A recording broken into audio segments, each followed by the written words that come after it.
What is going on, everybody? Welcome back to the channel. Aftersound here, bringing you Splinterlands content every single day. We also stream right here on this channel as well as on Twitch, so make sure you come by and say hello. This video is also brought to you by my music, which is available anywhere you stream music under the name Aftersound, and I do have a new song out recently called Tides, so check it out. Let me know what you think, and I appreciate the support. All right, guys, we had our August 2025 Town Hall, and it was a banger, man. There was so much stuff there. I got my 5 biggest takeaways from you, and actually, you can see here, I'm going to have 6 things in total, and that was with me consolidating a lot of stuff. So we're going to dive into this. As usual, my only disclaimer is that this is the 5, or at least for today, the 6 biggest takeaways that I have from this month's Town Hall. There are now other content creators that put together full recaps and summaries. I'm going to shout out Tails, who put together a cool AI recap of the entire Town Hall. So you can go check that out. Make sure you support his channel. But again, I probably missed a bunch of stuff, even though I listened to it twice. These are the main things that stuck out, and these are things that I wanted to share with you. So let's go ahead and jump in to number 1, which is the items that will be coming soon. And when I say coming soon, probably within the next month. So another shout out to Tails, who did get a shout out on the Town Hall as well. Well deserved.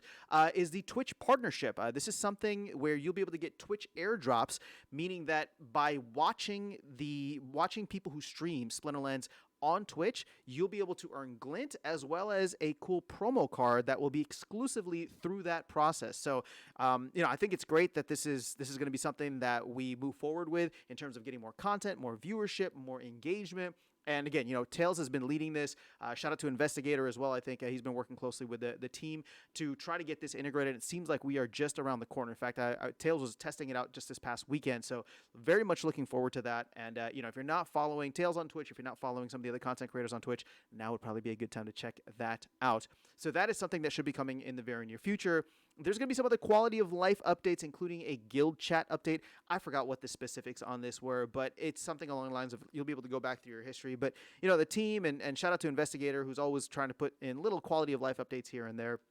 And then finally, we should be getting the next voucher promo card within the next month as well. So keep in mind, these do come out every 3 months. The last one came out in mid-June. So as the next Town Hall will probably be sometime around mid to late September, we can expect the next voucher promo card to be out by then, or at least we'll get the stats and some information. So the team is thinking ahead. You gotta love it. It's exciting. And this is going to be really cool. So if you have not gotten to Sochi yet, we don't know when the end date exactly for that will be, but it is coming soon. I mean, we knew that ahead of time, but now there's actually going to be an end date listed or at some point in the future.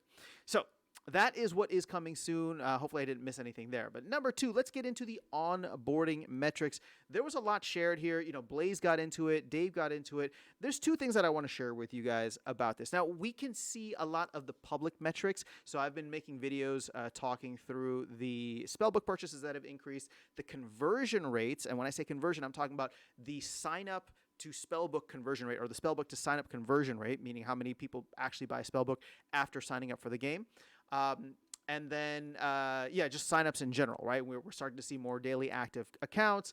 I don't know that we've seen anything significant in the amount of daily battles, but we're also not seeing frontier mode battles, or at least that data is not shared with us yet, which, Dave did mention, I made a video about this a little while back, that frontier mode is actually the most played mode right now, which is really, really cool, especially for a lot of new players coming in and a lot of players who are, either in the game or creating new accounts or whatever the case is. And, Dave made a great comment about that, because a lot of people will fade this and say, oh, well, it's just players making alt accounts and they're just trying to earn blah, blah, blah. And it's like, all right, well, I mean, we're incentivizing the right behavior still, right? If current players who, sure, they have a stake in the game, but if they are incentivized to go through and start new accounts because the rewards are good, because the gameplay is good, that's the right incentive that we want to create. Because if current players are doing it, that means you could probably get newer players to come in, right? It's just the baseline incentive of what is driving people. So if the rewards are good, that should be something that we should be applauding. So I agree wholeheartedly with Dave on that. I know that probably can cut both ways at times, and I understand the nuance of that argument, but I agree with him with that sentiment where it's just like, hey man, you're getting people excited about the game on a free-to-play mode, right? People are really, really enjoying that. So I think that bodes well for a lot of new players coming in and the type of experience that they can have as a newcomer to the game. So the 2 metrics that he gave, he said the number of people participating in the CA sale so far, the Conclave Arcana sale, has doubled. since the pre-sale, right? And I know we were about like 1,060 or something like that during the pre-sale. And then shout out to Paul TRX on the live stream yesterday, the town hall reaction stream that we did. He actually gave the numbers, and I think it's like 2,400 people that have participated now in the Conclave Arcana sale, right? So just the entire thing in general, which is fantastic. We're seeing more engagement over time, which is exactly what you want. A lot of that hopefully is new players coming in or players who maybe sat out that are starting to participate. Either way, it's great. The conversion rate that I'm going to share here of like 20 to 25%. Now, this is different from the spellbook conversion rate. What Dave was saying in terms of conversion rate is he's looking at people who sign up for the game and stick around. So not necessarily talking about spellbooks, right? Let's keep spellbooks out of it. But the team has a bunch of back-end metrics that they can look at. They can watch the navigation of like somebody signs up for the game. What are the activities that they do? What are the pages that they go to, right? And so what the team is looking at is saying, okay, if somebody signs up for the game, and again, it has nothing to do with spellbook purchase, but they sign up for the game and they go and participate. How many of those people stick around and continue to participate after, I don't know what the specified time frame is, maybe after a couple of days, after a week, after 2 weeks, whatever the metric that the team is using. But that conversion rate is up to 25% now, which is great, right? People are coming in, they're liking it, they're sticking around for a significant period of time, and hopefully in that time period, making good connections, earning some cool rewards, and just furthering themselves into the ecosystem that is Splinterlands, right? Because there's a lot of really cool stuff going on. So that's where the onboarding metrics are at right now. You know, Blaze was talking about some of the marketing efforts that they're doing, and you know, like again, I want to say this: shout out to Blaze, shout out to Dave, shout out to the team, but especially on the marketing side, we now see all of the things that they were trying to do. I mentioned this on the live stream yesterday, but for people who aren't going to go back and watch, you look at what the team has accomplished this year, and we've had to be patient, and I think it's good that we have, but they came through, they delivered on a lot of the promises that they had from last year, a lot of the major things, right? So they delivered survival mode, they delivered, oh gosh, what's that called? Land 1.75, and then Conclave Arcana, right? Those are the big three things that they wanted to put out in the first kind of quarter or so of the year. They knocked that out. They completed it, and then afterwards, they said, now we're going to focus in on that new player experience. We're going to go back to that. So what do? Frontier mode, campaign mode, the foundation card set, right? All that stuff has come out since, you know, over the last 3 months or so in the, you know, kind of pre-summer into the summer. And now we're seeing the numbers actually rise. The sign-up numbers go up. We're seeing the conversion rates go up, both internally from the team as well as spellbook to sign-up ratio. And we're seeing the spellbook numbers go up, right? In significant amounts. I mean, 20 to 30 spellbooks a day sometimes, which is fantastic, considering that we were at like 0 to 5 most days the last couple of years. So I just want to recognize that, because we're kind of in it now. And hopefully this is just the beginning of the snowball starting to roll. Despite everything and anything else that's happening within crypto, this is really cool to see. So that's number 2. Let's go into number 3, which is guilds and avatars, according to Matt, are going to be the big projects that the team is going to try to complete by the end of the year. So there's a big guild overhaul that, you know, I think Matt is working through and designing, and they're getting the specs and stuff for that now. There's going to be new buildings and different ways to contribute. They want to add more diversity to guilds, and I'll get into that in a second. But they also want to do a complete overhaul to guild brawls. Now, in terms of diversity to guilds, he said something where it's just like, you know, you want a guild to have like top spenders as well as free-to-play players, right? So it can have all different kinds. I don't know how that's going to work. I don't know how that's going to work yet. I think it's great. But I'm sure the team is thinking through all the implications, right? Because yesterday on the live stream, I was like, well, what happens if somebody's free to play, but then they want to graduate up? Now they got to leave the guild because there's no space. So I don't know how the team's going to work through that, but I think, you know, however Matt's designing it, I trust his guidance, and more so, if anything, and I'm going to say this as kind of like an aside here, it's not that I trust Matt's guidance in the sense of like he's going to get it right on the first try. I think what Matt has proven, especially since in his time since becoming you know, CEO and taking over for the company, it's not hitting it on the first try. It's the refinement and the willingness to be like, you know what, we kind of messed that up. We're going to go through and change it. We're going to go through and update it. We're going to list our reasons why people may not like it, but this is for the health of the game and the economy. So again, I'm not too worried about this in the long run. We'll see what happens, but I'm excited for guilds, especially in the context of new players coming in. And then, you know, he wants to do a complete overhaul to guild brawls. He likened it to survival mode, and how survival mode is still within the same context, right? It's still auto battler, but the mechanics of how cards are available or not available is different. I wonder if we're going to see something like that for guild brawls. Again, I don't know, but you know, we'll have to wait and see how that pans out. So the other part was avatars. Now, I'll be honest, I'm not as excited about avatars. There was some cool eye candy put out there, and shout out to Nate, shout out to the team who's been really big on this. I'm actually really happy for Nate because this is something he's wanted for a while. It's all about immersion into the game and being able to design your stuff and actually show that you've been in the game for a while, that you have a lot of assets, so people can see that right off the bat visually when they match up with you in the game or they go and check out your profile. All that stuff I think is really cool. It doesn't matter to me as much. Maybe it will once it's out. But the cool thing, and I'll just share this about the avatars, is that Matt said, he kind of addressed this, right? He felt like he was speaking to me when he's just like, oh, some people don't really care about them. And I was like, yep, me. And he's like, but we're going to make you care.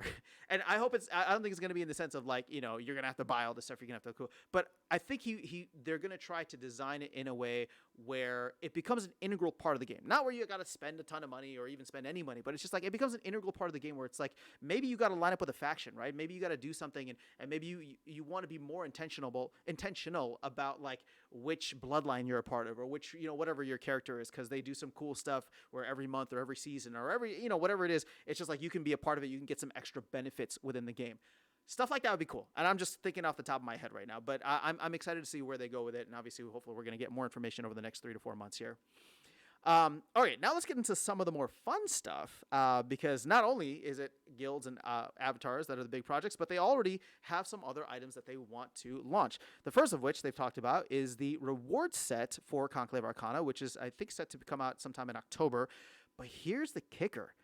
They are thinking of not having these cards be soulbound, and they've used Frontier Mode as a way to really lock in on this and test it out. And you can see with Frontier Mode, people are loving it. They play the game, they earn and win some cards, and then they can sell those cards, and it's cool because it's completely free to play. Well, if you can do that now with the regular reward cards, I actually think the game economy is in a much better place now for them to do it for 2 reasons, right? First of which is what's that called? Modern format. I think they've done a great job of cutting down on any bot or exploitative behavior that's in there. So people who go in and play for free, essentially, right? Because you can make an account and you get 50 energy in Modern. People who go in there and participate will have to actually play their games, and you can't just exploit it or extrapolate it out. And then on the other side of it, for wild format, you got the wild season permit. So anybody who wants to come in and set up, 1,000 bot accounts, right? They got to pay 2,000 DEC per account. That's not a small amount of money per season. That's actually going to be a significant amount of money per season.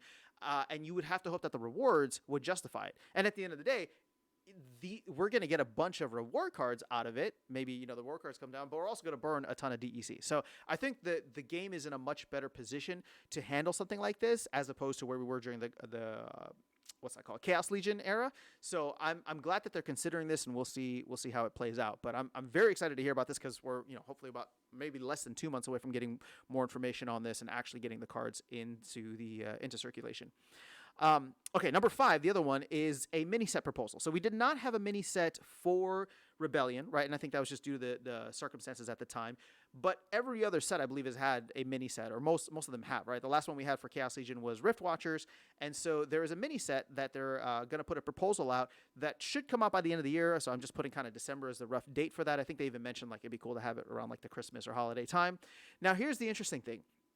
They're going to put a proposal out there, and Dave was talking about this and saying, what we want to do is, talk about sustainability of the DAO. We want to talk about, how can we make it in a way where this is like a positive recursive loop that can feed itself, right? We want the DAO to be self-sustaining, and the DAO gives out SPS rewards and will need to replenish itself at some time.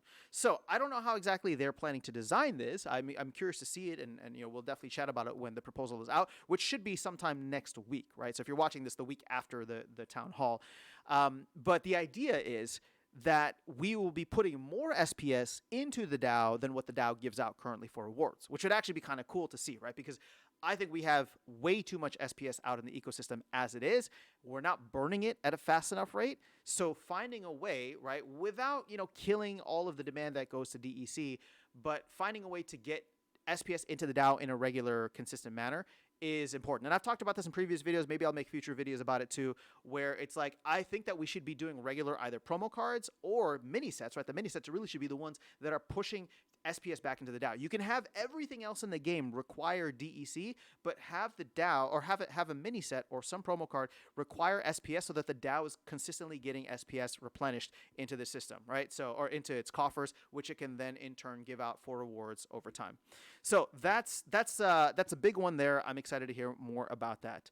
And then finally, land. So Cryptomancer wasn't on there, but Matt did quickly speak to it and said the land cards, right? The land cards that will be craftable is Cryptomancer's current focus, and then they're going to pivot to 2.0 after, which I think we all kind of knew was going to be the goal. But that's what I wanted to know, right? That was part of my biggest questions.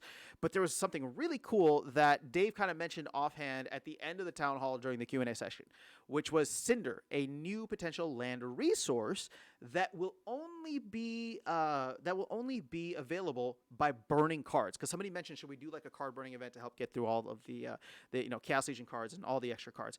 I love the idea of being able to burn cards. And most of the time people look at that and say, well, burn cards, you inflate DEC, blah, blah, blah. Well, I don't know if they're going to have cards be burnable for DEC and Cinder, but if Cinder is going to be the requirement to craft these land cards, I think that's going to be really cool because, you look at Aura and what they've done with Aura, they've made it soulbound, so it's not something that can be, completely abused and exploited, but people who want it will go for it and they get it, and then they craft the things that they need, and then they can sell those things as needed, right? If they do something similar for that with Cinder, people will be scooping up a lot of these, low-level cards or unwanted cards off the ecosystem, burning them, and creating cards that are actually desirable, which is exactly what you want to see, right? We want the old cards to go into creating the new cards, and that was what land was supposed to be. But there was never a mechanism to burn those cards forever. It was just to lock them up on land to create resources and have them work. Well, now we can get 2 for 1, where you can lock them up on land so that they are working and creating the new cards, but then it doesn't become this fully inflationary thing where, there's just going to be more and more cards. We have to start burning some of the cards that people don't want, increasing scarcity on those, right? And again, it's not so that we're going to drive the value of cards up. It's just you want to increase scarcity on the cards, especially on a set like Chaos Legion, which came out at a time where, a lot of things went wrong during the bull run. But that's just kind of how it is. I'm very, very curious to see how this all plays out. I'm excited. As always, I'm very, very excited for land and to see what ends up happening. But that is all I have for you guys in the 6 biggest takeaways today. This kind of went a little bit longer, but you know what? There's a lot to talk about, and I probably could make separate videos for each of these things. So maybe I will over the next couple of days if I have some time. If there's anything you want me to dig a little bit further into, do let me know in the comment section below. But I will catch you all in the next video and see you around the game. Take care.